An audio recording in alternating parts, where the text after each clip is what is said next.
নমস্কার, সুচিত্রাস কিচেনে আপনাদের সবাইকে স্বাগত।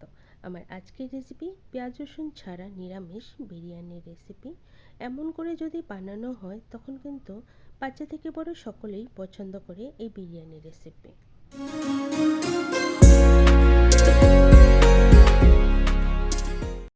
বিরিয়ানি বানানোর জন্য সবার প্রথমে এখানে নিয়েছি পনির, ফুলকপি আর আলু। সব কিছু একটু ছোট ছোট করে ডুমো করে কেটে নিয়েছি। এবার এখানে ম্যারিনেট করার জন্য নিয়ে নিয়েছি লবণ, লঙ্কা গুঁড়ো, হলুদ গুঁড়ো আর 1 চামচের মতো তেল দিয়ে ভালো করে মাখিয়ে রেখে দিব। ততক্ষণ অন্য কিছুকেও রেডি করে নেব।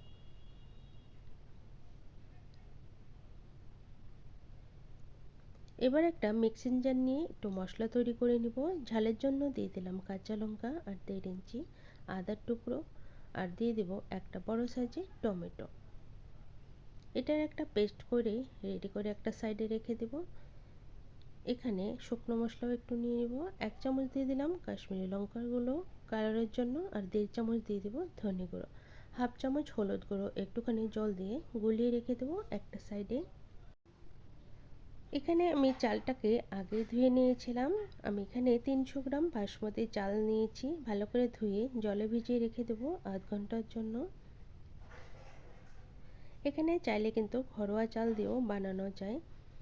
এখানে একটুখানি দুধ নিয়ে নিয়েছি। এখানে দিয়ে দেবো 1 চিমটির মতো কেসর, 2 ড্রপ মিঠা আতর আর 2-3 ফোঁটাই কেওড়া জল। এটা অপশনাল, থাকলে দেবে, না থাকলে কিন্তু না দিলেও হবে। যদি দেওয়া হয় একদম বাজারের মতোই কিন্তু গন্ধটা বেরোয়। এবার কড়াই বসিয়ে কড়াই গরম করে দিয়ে দিলাম সর্ষের তেল। তেলটা দিয়ে এবার পনিরগুলোকে প্রথমে একটু লালচে করে ভেজে তুলে নেব। উল্টে পাল্টে পনিরগুলোকে একটু লাল লাল করে ভেজে নেব। পনিরগুলো কিন্তু ভাজা হয়ে গেছে। এবার তুলে ওই একই তেলে আমি আলু ফুলকপিগুলোকেও ভেজে নেব।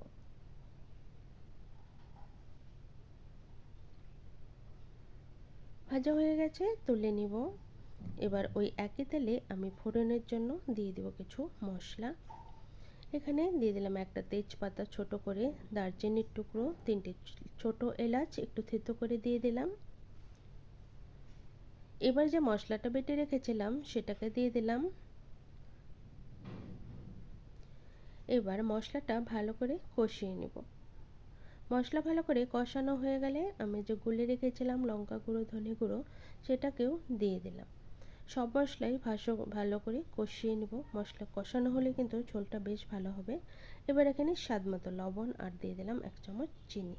এতে করে ঝোলটা কিন্তু খেতে ভালো হবে। মশলা কিন্তু ভালো মতোই কষে গেছে। এবার আলু ফুলকপিগুলোকেও দিয়ে দিলাম।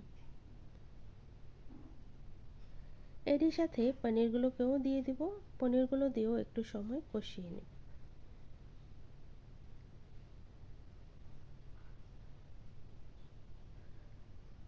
ওই থালাতে একটু জলও দিয়ে দিলাম, থালটাকে ধুয়ে।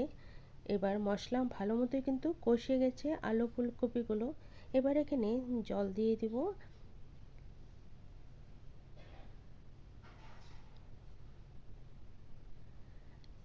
1 গ্লাস ভরেই ভালো মতো জল দিয়ে দিলাম। ঝোলটাকে ভালো করে ফুটতে দেবো।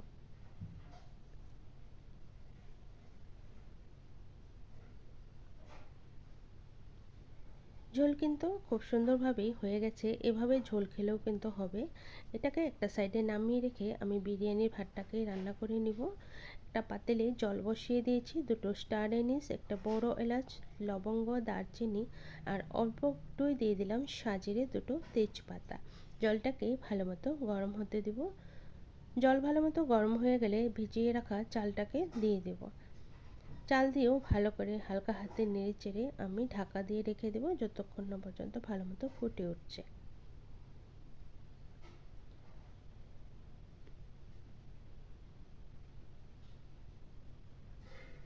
বিরিয়ানির ভাতটা কিন্তু খুব বেশি ফোটাবো না, 50 থেকে 60% মতো যখনই হয়ে যাবে নামিয়ে নেব।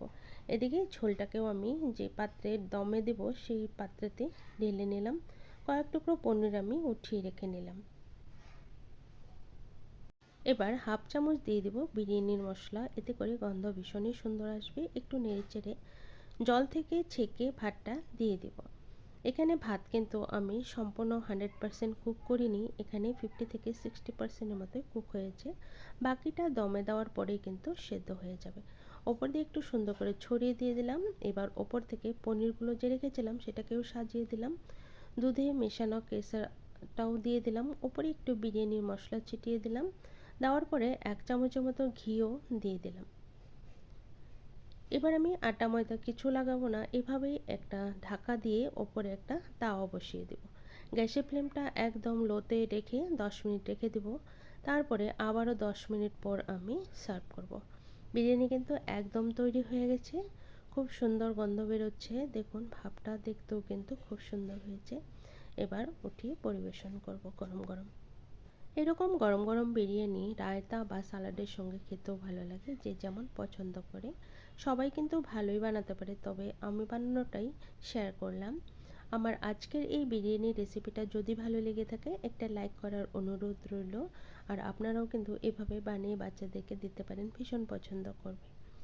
আমার চ্যানেলে নতুন বন্ধু হয়ে থাকলে চ্যানেলটাকে সাবস্ক্রাইব করার অনুরোধ রইল। পাশে থাকা বেল আইকন অবশ্যই প্রেস করে দেবেন, কারণ আমার চ্যানেলে যখনই কোনো নতুন রেসিপি দেবেন নোটিফিকেশন পেয়ে যাবেন।